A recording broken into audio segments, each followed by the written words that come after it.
नमस्कार मित्रों, समाख्या आईएएस के इस यूट्यूब चैनल पर आपका पुनः स्वागत है। कल यानी 5 सितंबर को स्वास्थ्य कारणों से वीडियो हम नहीं ला पाए, इसके लिए क्षमा। आज भी विलंब से आ रहा है, इसके पीछे भी स्वास्थ्य संबंधी समस्या ही है। शिक्षा में किया निवेश जीवन पर्यंत प्रतिफल प्रदान करता है, अर्थात कि अगर आप अपने बच्चों को, आने वाली पीढ़ी को शिक्षा प्रदान करते हैं तो उसका रिटर्न जीवन पर्यंत आजीवन मिलेगा। अद्भुत है। वही आस्था से ही ईश्वर की अनुभूति संभव है। ईश्वर है या नहीं है, इस पर डिबेट हो सकती है, लेकिन यदि आप में आस्था है तो ऐसे कई उदाहरण हैं जो आपको अनुभूति दिलाते हैं कि किस प्रकार से ईश्वर आपके साथ रहता है, किस प्रकार से वह आपकी सहायता करता है। लेकिन उसके लिए आस्था का होना बहुत ज़रूरी है। आगे बढ़ने से पहले चैनल को सब्सक्राइब करें, वीडियो लाइक करें, देखने के बाद कमेंट जरूर करें और बताएं ये श्रृंखला आपको कैसी लग रही है। सुझाव अवश्य दें। पुनः आग्रह है, कमेंट जरूर करें और वीडियो को शेयर कर अन्य लोगों तक भी पहुंचाएं ताकि सभी अभ्यर्थियों को इसका लाभ हो सके। आगे बढ़ते हैं। रोहिंग्या हमारे लिए भी बोझ हसीना। शेख हसीना बांग्लादेश की प्रधानमंत्री भारत दौरे पर आ रही हैं और उन्होंने एक प्रेस वार्ता में रोहिंग्याज वाले मुद्दे पर बहुत ही कुछ स्पष्ट बातें कही हैं। उन्होंने कहा है कि रोहिंग्याज का मूल देश म्यांमार है, जो कि ये डिबेटेबल है। कुछ लोग कहते हैं इनका मूल देश बांग्लादेश है, लेकिन म्यांमार से अभी ये भागे हैं, म्यांमार से आए हुए हैं। तो यहाँ पर मुद्दा प्रवास का है, उत्पीड़न का है, प्रताड़ित होने का है, प्रोसिक्यूशन का है, प्रोसिक्यूटेड सोसाइटीज़ का है, कम्युनिटीज़ का है। तो किस प्रकार से कोई प्रवासी, कोई शरणार्थी आपके देश में आकर के देश को लाभ पहुंचा रहा है या आपके देश में आकर के यहाँ पर कानून व्यवस्था के लिए खतरा बन रहा है, ये 2-3 बातें ध्यान में रखने की हैं। तो उन्होंने कहा कि बांग्लादेश में 10 लाख से ज़्यादा रोहिंग्याज रहते हैं और कोरोना पीरियड में हमने उनको वैक्सीन भी दी और बहुत सारी उनके लिए सुविधाएं उपलब्ध कराई, लेकिन अब वो कुछ दिक्कतें पैदा कर रहे हैं, जैसे ड्रग तस्करी, महिलाओं की तस्करी, गैंगवार। तो ये सब चीज़ें हैं, ये कानून व्यवस्था को पूरी तरह से भंग करने वाली हैं। उसी प्रकार से भारत में भी ये सब जितने भी जिनको कहते हैं इलीगल एक्टिविटीज़ हैं, उनमें इन्वॉल्व होते दिखाई दे रहे हैं रोहिंग्याज। क्योंकि इनका रिकॉर्ड नहीं है तो इनको पुलिस जनरली पकड़ भी नहीं पाती है। तो अंतर्राष्ट्रीय समुदाय, जिसमें चाहे संयुक्त राष्ट्र संघ हो, चाहे आसियान हो, उनसे भी बात कर रही हैं शेख हसीना। और उसके साथ साथ भारत के लिए कह रही है, भारत एक बड़ा विशाल देश है तो उनको उनकी व्यवस्था कर सकता है, लेकिन बांग्लादेश ऐसा नहीं कर पाएगा। तो भारत की स्पष्ट नीति है कि भारत इनकी व्यवस्था नहीं करने वाला है। भारत भी इनको अपने मूल देश में पहुँचाने के लिए लगातार प्रयासरत है। इसके लिए अभी जो आ रही हैं वो, तो इस संबंध में भी बातचीत होगी। आगे बढ़ते हैं। कुल मिला के ये मुद्दा प्रवास का है, उत्पीड़ित समुदाय का है। और जैसे पारसी समुदाय भी हमारे यहाँ शरणार्थी बनकर के आया था, तो देश के विकास में उनका कितना योगदान है हम समझ सकते हैं। वहीं दूसरी तरफ अगर रोहिंग्याज को ले तो इसकी उलट तस्वीर हमको दिखाई देती है। आगे बढ़ते हैं। घरेलू हिंसा में सर्वाधिक दर्ज और लंबित मामले यूपी में।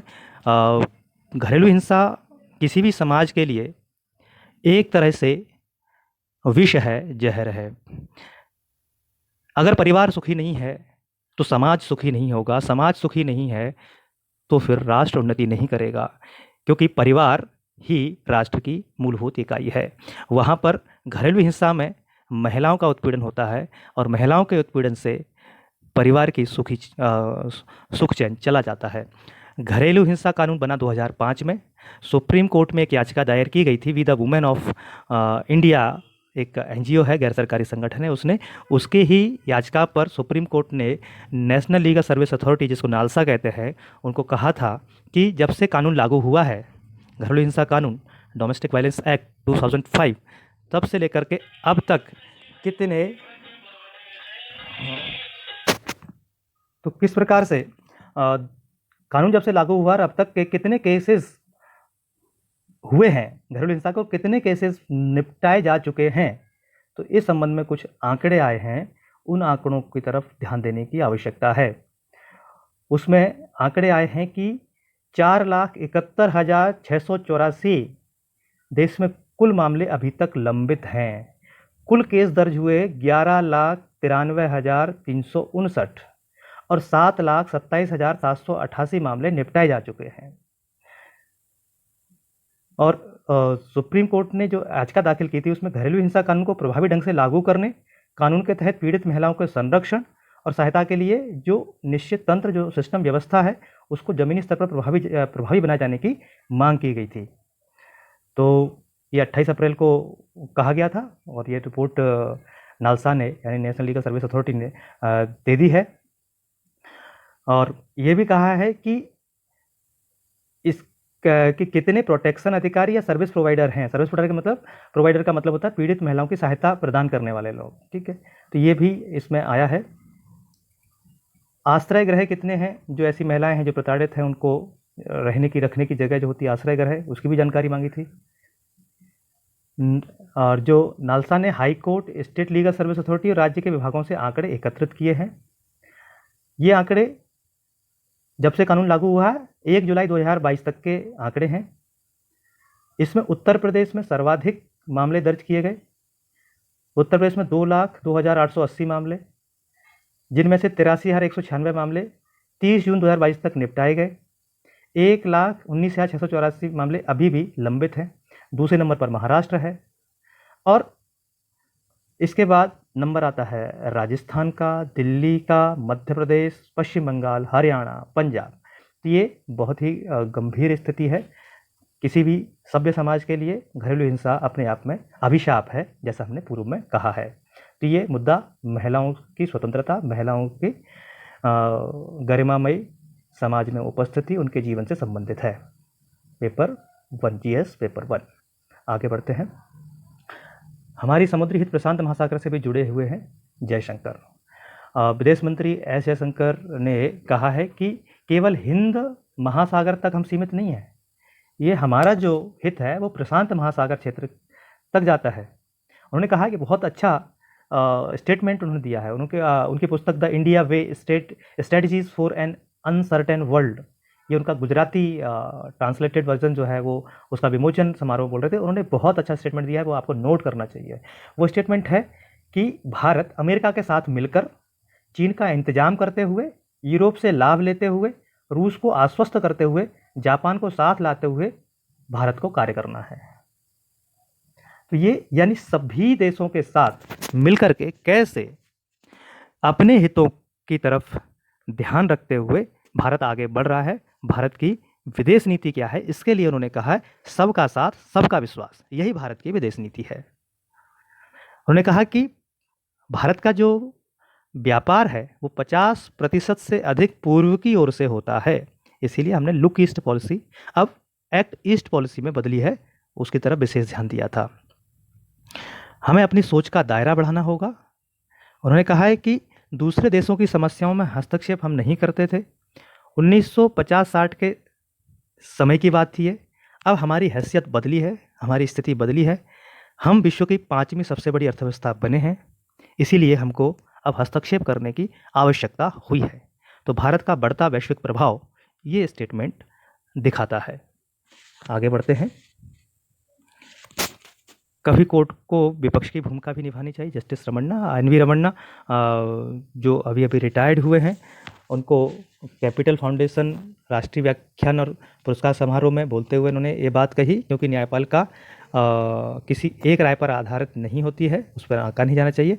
कभी कभी ऐसे निर्णय सुनाने चाहिए और कभी कभी ऐसा भी लगता है जैसे विपक्ष की भूमिका निभा रहा है, क्योंकि न्यायपालिका सत्य के साथ होती है।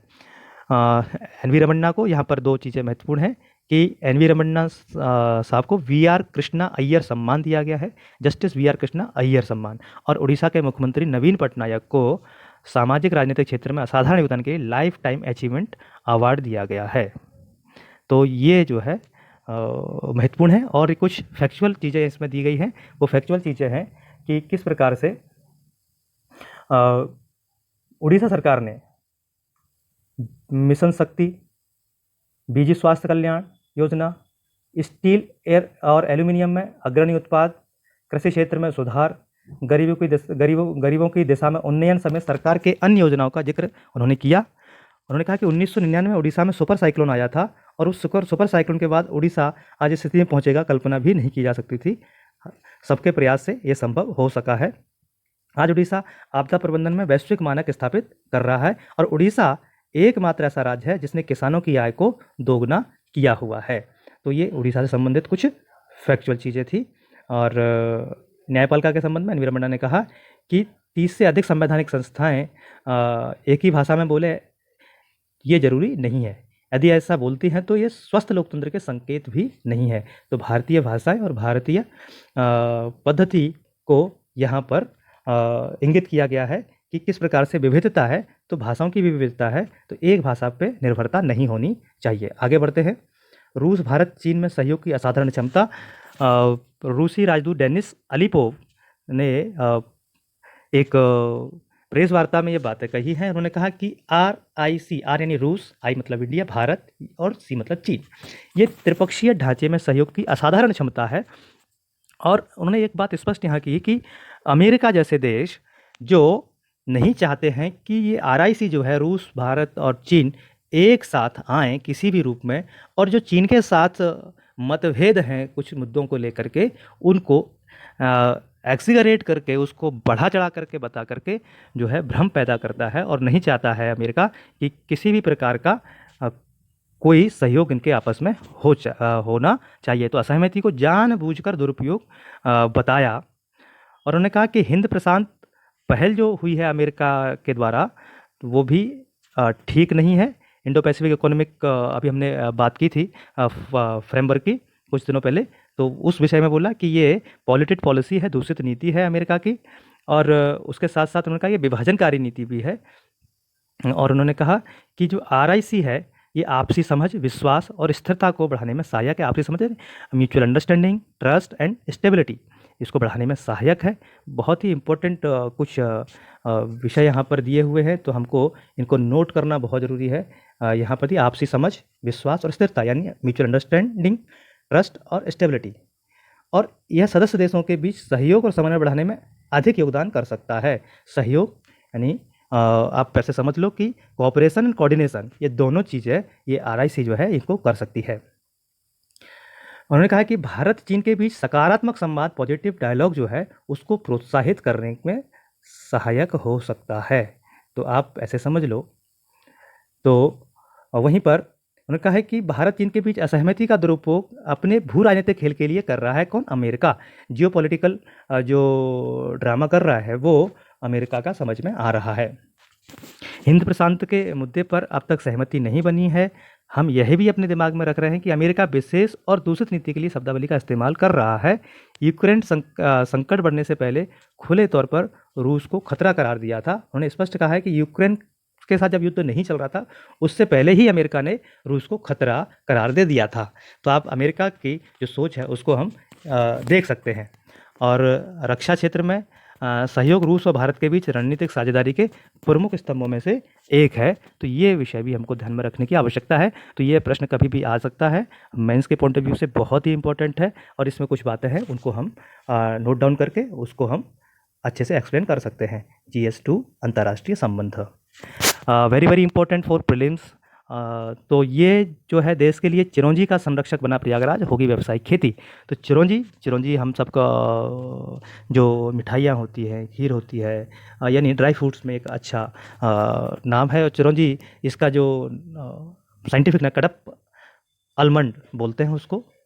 ये सैम हिंगिनबॉटम कृषि प्रौद्योगिकी एवं विज्ञान विश्वविद्यालय, इसको स्वार्स कहते हैं शॉर्ट में, उनके विज्ञानियों ने जीवन दान दिया है। हम सबसे पहले देखते हैं कि ये चिरौंजी है वो कहाँ पर पैदा होती है सबसे ज़्यादा। ये उत्तर प्रदेश के मिर्ज़ापुर और सोनभद्र ज़िले में सबसे ज़्यादा पैदा होती है। और उसके साथ साथ ये उत्तर प्रदेश के अलावा चिरौंजी के अन्य जगह जो है वो है झारखंड, उड़ीसा, महाराष्ट्र, छत्तीसगढ़, गुजरात, मध्य प्रदेश और राजस्थान। तो सर्वाधिक उत्तर प्रदेश के भी कौन से ज़िले? मिर्ज़ापुर और सोनभद्र।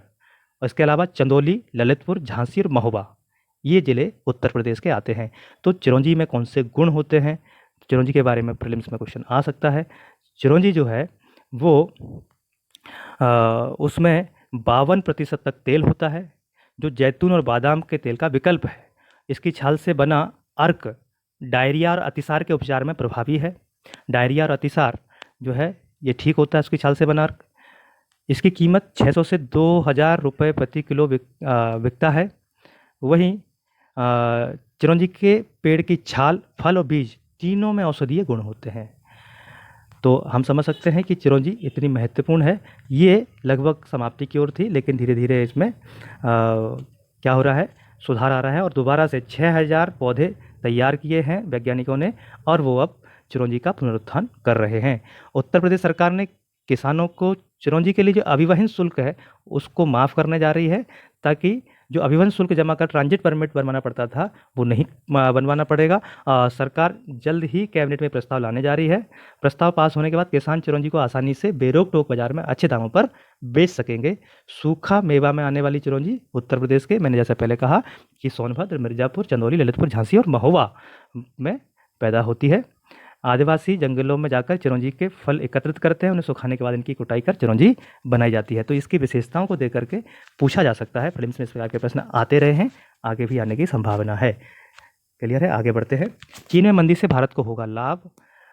जिस प्रकार से चीन में मंदी आ रही है उससे होगा क्या, जैसे अन्य देशों के साथ हम पहले भी बात कर चुके हैं कि जो दूसरे देश हैं जहां हमारे कच्चा माल लेने के जो विकल्प है वो खुल जाएंगे। हमारा चीन से जो व्यापार घाटा है वो भी कम हो जाएगा, क्योंकि व्यापार घाटा 28, जिसको करंट अकाउंट डेफिसिट कहते हैं, 28.6 अरब डॉलर का हो चुका है। और जिस प्रकार से चीन से सामान के आयात जो है 24.7% की बढ़ोतरी दर्ज की गई है और वहीं निर्यात में 33.4% की गिरावट आई है। हम मात्र 5.9 अरब डॉलर का निर्यात किया है हमने। तो हम समझ सकते हैं कि चीन के साथ इतना बड़ा व्यापार घाटा हम कर रहे हैं। और चूंकि निर्यात इसीलिए घटा है और आयात इसीलिए बढ़ा है क्योंकि निर्यात घटने का कारण है कि चीन बाहर से सामान बहुत कम लेता है और वहाँ पर खरीद क्षमता भी कम हुई है। वहीं आयात इसीलिए बढ़ा है क्योंकि बहुत सारे जो हम निर्यात करते हैं उसके लिए कच्चा माल जो है वो हम कहाँ से लेते हैं, रॉ मटेरियल, वो चीन से ज़्यादा लेते हैं, इसीलिए आयात बढ़ा है। हमारा निर्यात बढ़ा है दूसरे देशों के साथ, तो चीन से हम कच्चा माल खरीदते हैं, इसीलिए चीन के साथ हमारा आयात बढ़ा है। तो ये हमको क्लियर रहना चाहिए दिमाग में। तो चीन में जो सुस्ती आई है, इन वस्तुओं की खपत में कमी आएगी तो भारत के पक्ष में हो सकता है। चीन में खपत कम होने से वैश्विक स्तर पर प्रमुख वस्तुओं के साथ कच्चे तेल की कीमत कम हो सकती है, जिसका लाभ भारत को मिल सकता है। भारत अपने निर्यात से जुड़े कई कच्चे माल के लिए चीन पर निर्भर करता है और उन वस्तुओं की कीमत कम होने से भारत का आयात बिल कम हो जाएगा। वहाँ पर मंदी आएगी, वहाँ चीज़ें सस्ती होंगी तो हमको भी कम दामों पर मिलेंगी। और कच्चे तेल के दाम कम होने से भी भारत का आयात बिल के साथ घरेलू स्तर पर महंगाई में भी कमी आएगी। तो ये बातें हैं।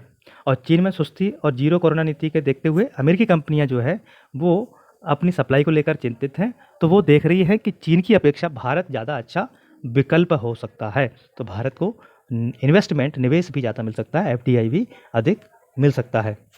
और चीन की जो विकास दर है, हालांकि अभी पिछले कुछ दिनों में कहा था कि 3-3.5% रहेगी, अभी जो विकास दर है उसको 4% से कम रहेगी, ये तो निश्चित कर दिया है। पहले इसका अनुमान लगाया था 5.5% रहेगी।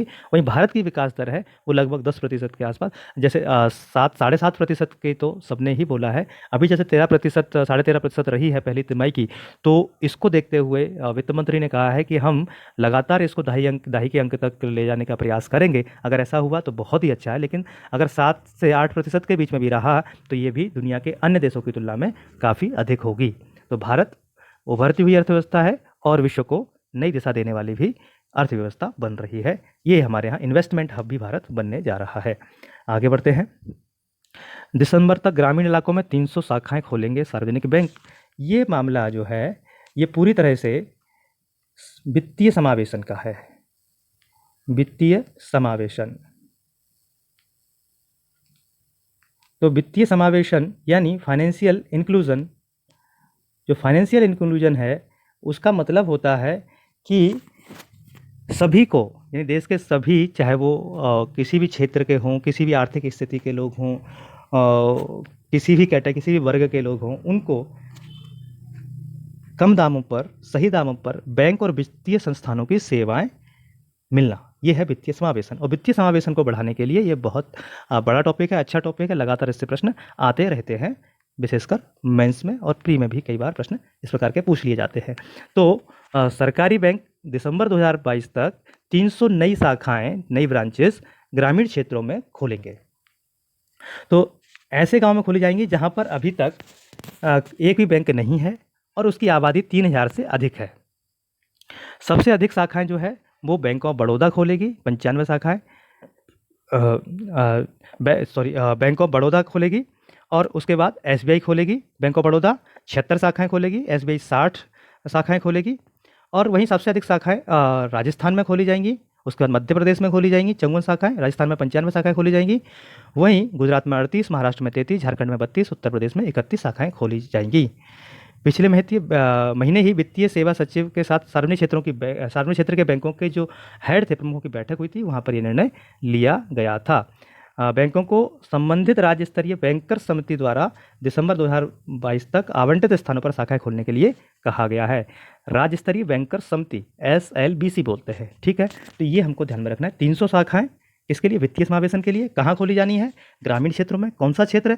जहाँ की जिसकी आबादी 3000 से अधिक हो और जहाँ पर अभी तक कोई भी नई बैंक नहीं आई है, जहाँ पर अभी तक किसी भी बैंक की शाखा नहीं है, वहाँ पर। क्लियर है? सबसे अधिक राजस्थान और फिर मध्य प्रदेश, गुजरात, महाराष्ट्र, झारखंड, उत्तर प्रदेश। ध्यान रखें, सबसे ज़्यादा शाखाएं कौन खोल रहा है? बैंक ऑफ बड़ौदा और फिर SBI। तो ये हमको ध्यान में रखने की आवश्यकता है, वित्तीय समावेशन का मामला है। 400 वर्ष पुरानी परंपरा से चीनी खिलौनों को मात दे रहा है Kondapalli, very very important for prelims. इस प्रकार के प्रश्न आते रहते हैं, आर्ट एंड कल्चर वाला मामला है। तो आंध्र प्रदेश के विजयवाड़ा के पास में कोंडापल्ली कस्बा है और कोंडापल्ली कस्बे में 400 साल पुरानी जो हस्तकला है उसके आधार पर खिलौने बनाए जा रहे हैं।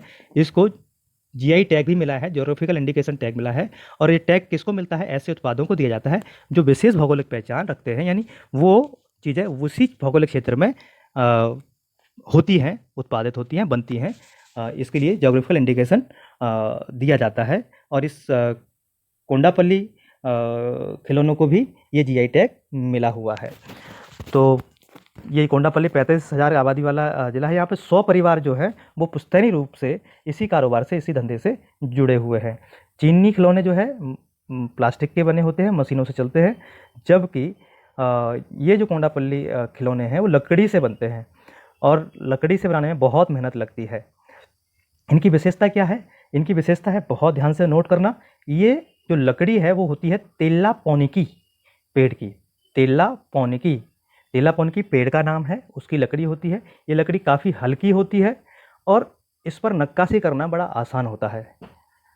लकड़ी के एक एक टुकड़े को घंटों तराशना पड़ता है।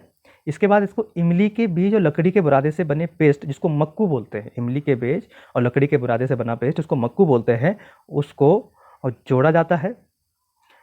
उसके बाद इनेमल पेंट व प्राकृतिक रंगों से इन्हें पेंट किया जाता है। इनेमल पेंट से क्या होता है? इनेमल पेंट से जो अम्ल है, एसिडिक है, क्षार है, पानी, भाप, गैस, धुएं आदि से ऐसे इन खिलौनों को बचाता है इनेमल पेंट।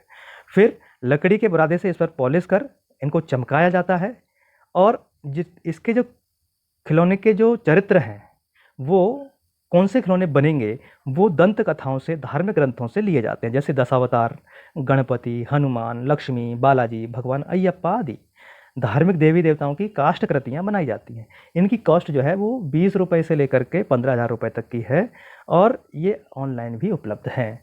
इसके लिए कुछ सुझाव भी दिए गए हैं। सुझाव ये हैं कि जैसे अभी तक क्या हो रहा है कि 3 महीने का प्रशिक्षण दिया जाता है इसको बनाने के लिए और उनको प्रतिदिन 300 रुपये भी दिए जाते हैं मेहनताना के प्रशिक्षण के दौरान। वहीं पर सुझाव ये है कि यह प्रशिक्षण जो है वो 1 साल का कर देना चाहिए और दूसरा, अन्य राज्यों के युवाओं को भी प्रशिक्षण देना चाहिए, उनको भी प्रोत्साहित करना चाहिए ताकि ये कोंडापल्ली खिलौने जो है वो देश में अन्य जगह भी बनाए जा सके। तो ये कोंडापल्ली खिलौने के बारे में, तेला पौनी की पेड़ की लकड़ी और उसके साथ साथ मक्कू यानी इमली के बीज और लकड़ी के बुरादे से बना पेस्ट। क्लियर है? और उसके सुझाव अभी हमने बताए। आगे बढ़ते हैं। अभी तक हमने 5 सितंबर की खबरों को देखा, अभी 6 सितंबर की खबरों को देखेंगे। सुप्रीम कोर्ट में मामला लगा हुआ है। कौन सा? जो कर्नाटका हाई कोर्ट के द्वारा दिया गया उसके अगेंस्ट में याचिका दायर की गई थी कि स्कूल्स में जो है यूनिफॉर्म में ही जा सकते हैं, हिजाब पहन के नहीं जा सकते हैं। तो सुप्रीम कोर्ट ने कहा है क्या स्कूल में धार्मिक परंपरा का पालन कर सकते हैं जहाँ यूनिफॉर्म निर्धारित किया है? क्या जो चाहें वह पहनकर स्कूल जा सकते हैं? क्या छात्राएं मिनी मिडी जो चाहे पहनकर स्कूल जा सकती है? तो ये सब चीज़ें हैं। याचिकाकर्ताओं ने पहले कोशिश की कि मामला टल जाए क्षमा, लेकिन सुप्रीम कोर्ट ने नहीं माना। वहीं जो कर्नाटक हाई कोर्ट का 15 मार्च का फैसला है उस पर जो है सुनवाई आगे चलती रहेगी। और वहीं मनपसंद बैच का मामला पहले भी हम आपको बता चुके हैं, तो इसकी इजाज़त सुप्रीम कोर्ट नहीं दे सकता। इस मामले में धार्मिक स्वतंत्रता और हिजाब के इस्लाम का अभिन्न हिस्सा होने का संवैधानिक सवाल है, ऐसा याचिकाकर्ता के वकील के द्वारा कहा गया है। तो उन्होंने कहा है कि कितने लोग, संवैधानिक मामला है तो इसके लिए संवैधानिक पीठ होना चाहिए। उसके लिए अनुच्छेद 145 क्लॉज 3 कहता है कि संवैधानिक महत्व के मुद्दों पर 5 न्यायाधीशों की संविधान पीठ की सुनवाई करना चाहिए संवैधानिक मामला होने पर। लेकिन सुप्रीम कोर्ट ने ये सभी दलीलें नहीं सुनी है। सुप्रीम कोर्ट ने एकदम स्पष्ट कहा है कि यहाँ सवाल संवैधानिक नहीं है, यहाँ सवाल है क्या स्कूल में हिजाब पहनकर जाया जा सकता है जहाँ यूनिफॉर्म तय है। वहीं पर सरकार की तरफ से के.एम. नटराज जो एसएसजी है, उन्होंने कहा है कि यहाँ शैक्षणिक संस्थाओं में अनुशासन का सीमित मुद्दा है, संवैधानिक मुद्दा नहीं है। कोई भी धार्मिक परंपरा के निर्वाह का हवाला देकर स्कूल के अनुशासन को नहीं तोड़ा जा सकता, नहीं, कोई भी नहीं तोड़ सकता। ये मामला आगे भी चलता है, देखते हैं इसमें आगे क्या होता है। आगे बढ़ते हैं। ये हमारा आर्टिकल 25 धार्मिक मान्यताओं, उसको कहते हैं कि मानना, आचरण करना और उसका प्रचार करना। समझना होगा मोटे अनाज का महत्व। तो मोटा अनाज हमारे भारत में हर एक घर में खाया जाता था। आज से 20-25 साल पहले की भी बात करें तो सामान्यतः हर घरों में मोटे अनाज के खाने का प्रचलन था। धीरे धीरे ये समाप्त हो रहा है, इसका प्रचलन अब घर में होता भी नहीं है। और 5 दशक पहले तो यानी आज से जब हम स्वतंत्र हुए तब तो ज़्यादातर मोटे अनाज ही थे, गेहूँ बहुत कम होता था और गेहूँ और धान की जो खेती है उसको महत्व दिया गया, इससे मोटे अनाज कम हो गए। वहीं अगर हम बात करें कि गेहूँ और चावल का जो जिसको कहते हैं पौष्टिक क्षमता, पौष्टिक तत्व जो है वो उससे गेहूँ और चावल से 3.5 गुना अधिक मोटे अनाजों में पाया जाता है। इन अनाजों में बीटा कैरोटीन, ये साइंटिफिक चीज़ें हैं, उनको ज़रूर नोट कर लीजिए ताकि ये प्रश्न प्रीलिम्स में भी आ सकता है। Beta carotene, niacin, vitamin B6, folic acid, potassium, magnesium, जस्ता, ये खनिज लवण हैं, इनकी पर्याप्त मात्रा होती है। वहीं विटामिन्स भी प्रचुर मात्रा में पाए जाते हैं। डाइटरी फाइबर भी भरपूर मात्रा में होता है, इसीलिए इनको सुपर फूड कहा जाता है। सुपर फूड होते हैं ये वजन कम करने में, शरीर में उच्च रक्तचाप यानी हाई ब्लड प्रेशर, अत्यधिक कोलेस्ट्रॉल को कम करने, हृदय रोग, मधुमेह, कैंसर जैसे रोगियों के जोखिम को कम करने के साथ साथ कब्ज और अपच से भी निजात दिलाने में मदद करता है मोटा अनाज। ये स्वास्थ्यवर्धक तो है ही है, साथ साथ बीमारियों से बचाते भी है। इनके थाली से गायब हो जाने से भोजन तो भरपेट हो जाता है लेकिन पोषण पूरा नहीं मिल जाता, इसीलिए ज़्यादातर कुपोषण या अल्पोषण की समस्या आ रही है।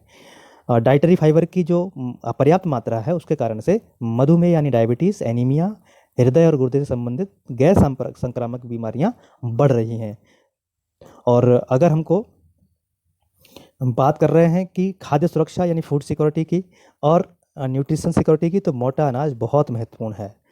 और जीवन शैली से संबंधित बीमारियां जैसे डायबिटीज़, कैंसर, हृदय रोग, जिसमें कार्डियक डिसीजेज हैं, हाई ब्लड प्रेशर है, इनके रोकथाम में भी मोटा अनाज अति महत्वपूर्ण है। मोटे अनाज में आता क्या क्या है? ज्वार, बाजरा, रागी, जौ, कोदो, सामा, लघु धान्य, कुटकी बोलते हैं जिसको, कांगनी, चीना, ऐसे अनाज शामिल हैं। इनको मोटा अनाज इसीलिए कहा जाता है क्योंकि इनके उत्पादन में बहुत ज़्यादा मशक्कत नहीं करनी पड़ती, इनको कम पानी, कम उपजाऊ भूमि भी उग जाते हैं। ये कहते हैं कि बस खेतों में डाल दो और बाद में काट लो और उनको थ्रेसिंग कर करके घर पे ले आओ। तो ये ऐसे मोटे अनाज जो है वो हमारी जीवन शैली से दूर हो रहे हैं और बीमारियां हमारी जीवन शैली का पार्ट बन रही हैं। तो हमको ध्यान रखना है कि मोटे अनाज का उपयोग हम करना शुरू कर देंगे तो देश पुनः स्वास्थ्य की दृष्टि से संपन्न हो जाएगा। आगे बढ़ते हैं। निर्यात पर वैश्विक सुस्ती का असर। जुलाई में सिर्फ 2% की वृद्धि, तो अगस्त में 1.15% की गिरावट दर्ज। जैसे हमने अभी थोड़ी देर पहले बात की थी, निर्यात पर वैश्विक सुस्ती, यानी जो ग्लोबल जिसको कहते हैं मंदी आ रही है, उससे हमारा भी निर्यात कम रहा है। अब चूंकि दूसरे देशों में खपत कम होगी तो सामान खरीदेगा कौन? वहाँ का सामान नहीं बिक रहा तो हमारा भी सामान कौन खरीदेगा? तो ये थोड़ा सा संकट का विषय है। जुलाई में निर्यात सिर्फ 2.14% बढ़ा है और अगस्त का निर्यात पिछले साल के अगस्त के मुकाबले मात्र 1.15% की गिरावट दर्ज की। मैंने पिछले साल ज़्यादा हुआ था, इस साल कम हुआ है। चिंता की बात यह है कि गारमेंट, जेम्स ज्वेलरी और इंजीनियरिंग गुड्स जैसे जो रोजगार परक सेक्टर हैं, वहाँ पर भी निर्यात में गिरावट दिख रही है। इसका मतलब ये हुआ कि हमारे यहाँ भी हमें उत्पादन कम करना पड़ेगा अगर निर्यात पर्याप्त मात्रा में नहीं हुआ, दूसरे देश खरीदने के लिए तैयार नहीं हुए, तो कहीं ना कहीं रोजगार जो है वो भी प्रभावित हो सकता है। और गैस की भारी कमी से यूरोप का उत्पादन प्रभावित हो गया है और वहाँ सभी चीज़ों की लागत बढ़ गई है, जिससे लोग खर्च में कटौती कर रहे हैं। इससे अमेरिका भी प्रभावित हो रहा है। अब जो हमने लक्ष्य रखा है कि इस साल, इस जो फाइनेंशियल ईयर की बात कर रहे हैं, वित्तीय वर्ष की बात कर रहे हैं, $450 अरब का हमें निर्यात करना है, तो वो पूरा कर लिया जाएगा ऐसी अपेक्षा हो रही है। वाणिज्य उद्योग मंत्रालय यानी कॉमर्स एंड इंडस्ट्री मिनिस्ट्री की तरफ से ये कहा गया है। क्यों? इसके पीछे उन्होंने एक तर्क दिया कि हम अभी ऑस्ट्रेलिया के साथ FTA फ्री ट्रेड एग्रीमेंट करने वाले हैं, मुक्त व्यापार समझौता करने वाले हैं, वहीं उसी साथ ब्रिटेन के साथ भी हमारा हो जाएगा, क्षमा, जिससे भारत का निर्यात बढ़ जाएगा और हम $450 अरब के निर्यात का लक्ष्य प्राप्त कर लेंगे। तो ये इसमें बीच में टेबल दी हुई है, किस किस महीने में कितना कितना बढ़ोतरी हुई है, कितनी कमी आई है, कितने डॉलर का निर्यात हुआ है। तो अप्रैल, मई, जून, जुलाई, अगस्त, ये पूरे 5 महीने का लेखा जोखा है। जो सबसे ज़्यादा प्रभावित सेक्टर है वो है कॉटन और हैंडलूम। कॉटन हैंडलूम में 32.32% की गिरावट हुई है। वहीं इंजीनियरिंग गुड्स 14.59%। ये दो बड़े सेक्टर है जो रोजगार भी ज़्यादा देते हैं। उसके बाद 4.08% की गिरावट जेम्स और ज्वेलरी में आई है। 1.47% की गिरावट प्लास्टिक लिनोलियम के निर्यात में आई है और 0.42% की गिरावट रेडीमेड गारमेंट्स के निर्यात में आई है। तो ये सब चीज़ें, वैश्विक मंदी का असर किस प्रकार से भारतीय अर्थव्यवस्था पर पड़ता है, हम इसको जान सकते हैं, पहचान सकते हैं। आगे बढ़ते हैं। लिज ट्रस होंगी ब्रिटेन की प्रधानमंत्री। मेरी एलिजाबेथ ट्रस मात्र 47 वर्ष की उम्र है और ब्रिटेन की नई प्रधानमंत्री चुन ली गई हैं। ऋषि सुनक जो भारतीय मूल के थे, उनको पराजित करके ये प्रधानमंत्री बनी हैं। क्योंकि कंजर्वेटिव पार्टी के अंदर ही ये चुनाव होना था, तो इसको हम पार्टी के अंदर का चुनाव मान सकते हैं। वहीं ट्रस को 81,326 वोट मिले और सुनक को 60,399 ही वोट मिले। अब इनके साथ में सबसे अच्छी बात यह है कि ये विदेश मंत्री रही हैं और भारत का दौरा लगातार करती रही हैं। इन्होंने जॉनसन जो है, बोरिस जॉनसन, उनकी भी प्रशंसा की। उन्होंने कहा कि ब्रेक्जिट हो, विपक्षी लेबर पार्टी को हराना हो, कोरोना काल में वैक्सीन के लिए अभियान चलाना हो, रूसी राष्ट्रपति पुतिन के खिलाफ मजबूती से खड़ा होना हो, कीव से कॉर्लिसिल तक लोगों का हौसला बढ़ाना हो, ये जॉनसन ने काफ़ी अच्छे से काम किया है। हमको पता है कि ब्रिटेन में जो रानी होती हैं, एलिजाबेथ द्वितीय हैं, वो प्रधानमंत्री को नियुक्त करती हैं और प्रधानमंत्री नियुक्ति के बाद जो है अपना कार्यभार संभालते हैं। तो महारानी एलिजाबेथ द्वितीय से आग्रह करेंगी, वो अभी स्कॉटलैंड के बालामोरल में है, वहीं पर जाकर के शपथ ग्रहण कार्यक्रम होगा और लंदन लौटकर वो अपने मंत्रिमंडल की नियुक्ति करेंगी। और सदस्यों के मतदान में ट्रस ने जो है जीत हासिल की है, किसके? कंजर्वेटिव पार्टी के सदस्यों के द्वारा। वहीं ट्रस की अगुवाई में भारत ब्रिटेन के रिश्ते हैं वो मजबूत होंगे। 3 बार भारत आ चुकी हैं इससे पहले। वो एक बार तो कारोबार मंत्री यानी कॉमर्स मिनिस्टर और 2 बार विदेश मंत्री के रूप में भारत आई हैं।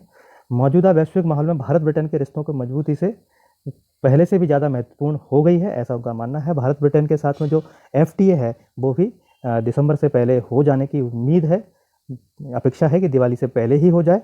दोनों वहीं पर लाइफ साइंस से लेकर तकनीक और कृषि सभी मुद्दों को शामिल करके जो है ये FTA होना है। इसीलिए इस पर लंबी बातचीत शुरू की है।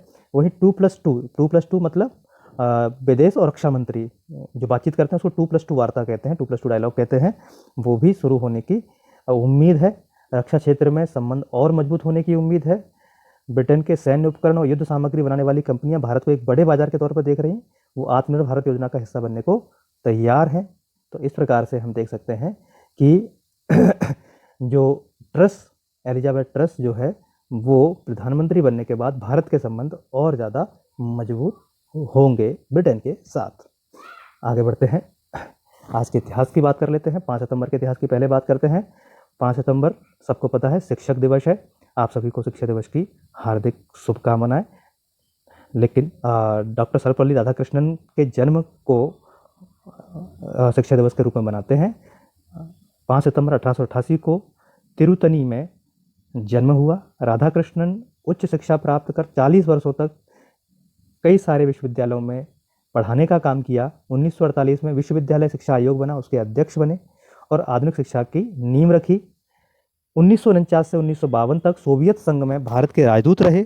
1952 से देश के पहले उपराष्ट्रपति बने। उसके बाद 1962 में देश के दूसरे राष्ट्रपति बने। आपको महान शिक्षक, लेखक और प्रशासक के रूप में जाना जाता है। ऐसे डॉक्टर सर्वपल्ली राधाकृष्णन जी को हार्दिक हार्दिक नमन।